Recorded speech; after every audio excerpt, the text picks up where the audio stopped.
नमस्कार दोस्तों, आप सभी का हमारे इस YouTube चैनल राधा टेल्स में स्वागत है। दोस्तों, आज हम भगवत गीता के 9वें अध्याय के बारे में जानेंगे। भगवान श्री कृष्ण परमेश्वर हैं और पूज्य हैं। भक्ति के माध्यम से जीव उनसे शाश्वत संबद्ध है।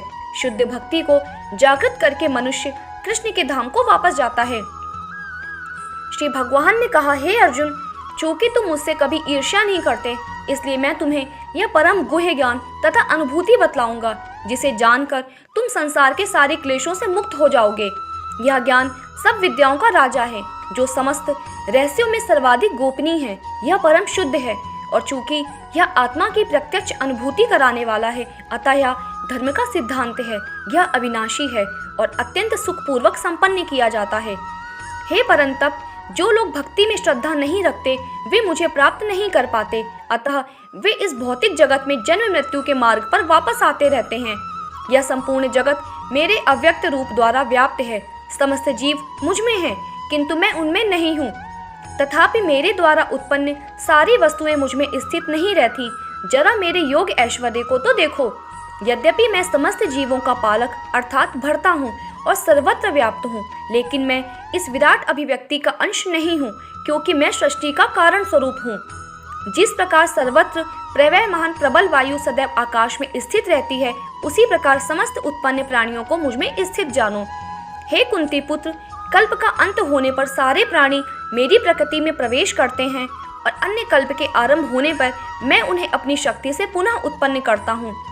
संपूर्ण विराट जगत मेरे अधीन है। यह मेरी इच्छा से बारंबार स्वतः प्रकट होता रहता है और मेरी ही इच्छा से अंत में विनष्ट होता है। हे धनंजय, ये सारे कर्म मुझे नहीं बांध पाते हैं। मैं उदासीन की भांति इन सारे भौतिक कर्मों से सदैव विरक्त रहता हूँ।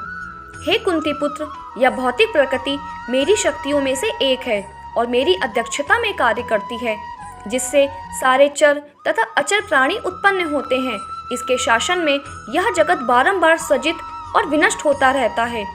जब मैं मनुष्य रूप में अवतरित होता हूँ तो मूर्ख मेरा उपहास करते हैं। वे मुझ परमेश्वर के दिव्य स्वभाव को नहीं जानते।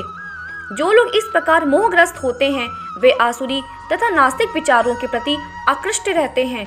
इस मोहग्रस्त अवस्था में उनकी मुक्ति, आशा, उनके सकाम कर्म तथा ज्ञान का अनुशीलन सभी निष्फल हो जाते हैं।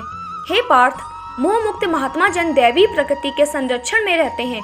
वे पूर्णतः भक्ति में निमग्न रहते हैं, क्योंकि वे मुझे आदि तथा अविनाशी भगवान के रूप में जानते हैं।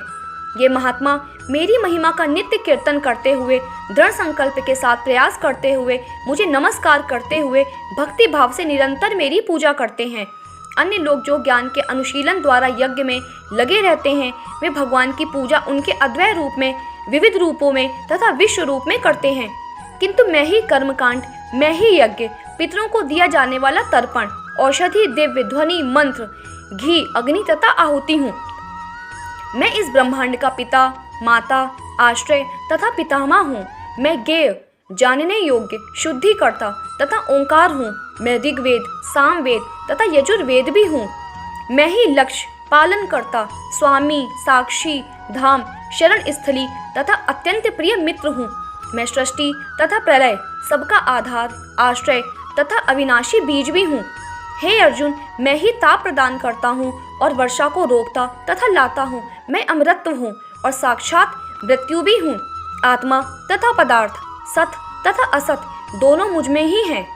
जो वेदों का अध्ययन करते तथा सोमरस का पान करते हैं, वे स्वर्ग प्राप्ति की गवेषणा करते हुए अप्रत्यक्ष रूप से मेरी पूजा करते हैं।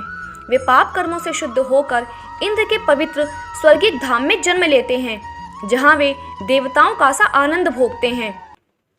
इस प्रकार जब वे उपासक विस्तृत स्वर्गिक इंद्रिय सुख को भोग लेते हैं और उनके पुण्य कर्मों के फल क्षीण हो जाते हैं, तो वे इस मृत्यु लोक में पुनः लौट आते हैं। इस प्रकार जो तीनों वेदों के सिद्धांतों में दृढ़ रहकर इंद्रिय सुख की गवेषणा करते हैं, उन्हें जन्म मृत्यु का चक्र ही मिल पाता है। किंतु जो लोग अनन्य भाव से मेरे दिव्य स्वरूप का ध्यान करते हुए निरंतर मेरी पूजा करते हैं, उनकी जो आवश्यकताएं होती हैं, उन्हें मैं पूरा करता हूँ और जो कुछ उनके पास है उसकी रक्षा करता हूँ। हे कुंती पुत्र, जो लोग अन्य देवताओं के भक्त हैं और उनकी श्रद्धा पूर्वक पूजा करते हैं, वास्तव में वे भी मेरी ही पूजा करते हैं, किंतु वे यह त्रुटिपूर्ण ढंग से करते हैं। मैं ही समस्त यज्ञों का एकमात्र भोक्ता तथा स्वामी हूँ। अतः जो लोग मेरे वास्तविक दिव्य स्वभाव को नहीं पहचान पाते वे नीचे गिर जाते हैं। जो देवताओं की पूजा करते हैं वे देवताओं के बीच जन्म लेंगे। जो पितरों को पूजते हैं वे पितरों के पास जाते हैं। जो भूत प्रेतों की उपासना करते हैं वे उन्हीं के बीच जन्म लेते हैं। और जो मेरी पूजा करते हैं वे मेरे साथ निवास करते हैं। यदि कोई प्रेम तथा भक्ति के साथ मुझे पत्र, पुष्प, फल या जल प्रदान करता है तो मैं उसे स्वीकार करता हूँ। हे कुंती पुत्र, तुम जो कुछ करते हो, जो कुछ खाते हो, जो कुछ अर्पित करते हो या दान देते हो और जो भी तपस्या करते हो उसे मुझे अर्पित करते हुए करो। इस तरह तुम कर्म के बंधन तथा इसके शुभाशुभ फलों से मुक्त हो सकोगे। इस संन्यास योग में अपने चित्त को स्थिर करके तुम मुक्त होकर मेरे पास आ सकोगे। मैं ना तो किसी से द्वेष करता हूँ, ना ही किसी के साथ पक्षपात करता हूँ। मैं सभी के लिए समभाव हूँ, किंतु जो भी भक्ति पूर्वक मेरी सेवा करता है वह मेरा मित्र है, मुझ में स्थिर रहता है और मैं भी उसका मित्र हूँ। यदि कोई जघन्य से जघन्य कर्म करता है किंतु यदि वह भक्ति में रत रहता है तो उसे साधु मानना चाहिए, क्योंकि वह अपने संकल्प में अडिग रहता है। वह तुरंत धर्मात्मा बन जाता है और स्थायी शांति को प्राप्त होता है। हे कुंती पुत्र, निडर होकर घोषणा कर दो कि मेरे भक्त का कभी विनाश नहीं होता है। हे पार्थ, जो लोग मेरी शरण ग्रहण करते हैं वे भले ही निमग्न जन्मा स्त्री, वैश्य, व्यापारी तथा शूद्र अर्थात श्रमिक क्यों न हो, वे परम धाम को प्राप्त करते हैं।